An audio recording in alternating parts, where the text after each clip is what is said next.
বন্ধুরা, টানেল শব্দের বাংলা অর্থ হচ্ছে সুড়ঙ্গ।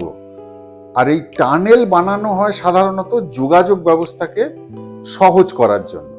তাহলে এখন প্রশ্ন হচ্ছে যে পৃথিবীতে সব থেকে বড় টানেল কোনটি? দেখুন, যদি যোগাযোগ ব্যবস্থার দিক থেকে ধরা হয় তাহলে কিন্তু অনেকগুলো নাম উঠে আসবে।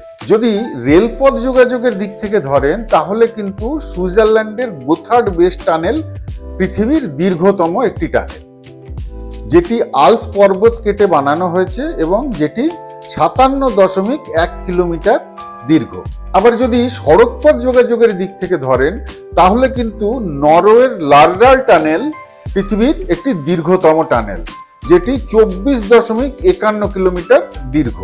আবার যদি জলের নিচে তৈরি টানেলের দিক থেকে ধরেন তাহলে কিন্তু জাপানের সেইকেন টানেল পৃথিবীর একটি দীর্ঘতম টানেল।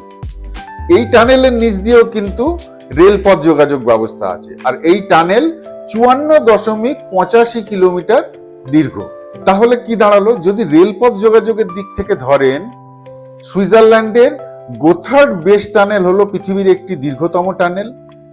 যদি সড়ক ব্যবস্থার দিক থেকে ধরেন তাহলে নরওয়ের লারডাল টানেল হলো একটি দীর্ঘতম টানেল, এবং জলের নিচে তৈরি টানেলের দিক থেকে যদি ধরেন তাহলে কিন্তু জাপানের সেইকেন টানেল একটি দীর্ঘতম টানেল, যদিও এই টানেলের নিচ দিয়েও রেলপথ যোগাযোগ ব্যবস্থা আছে।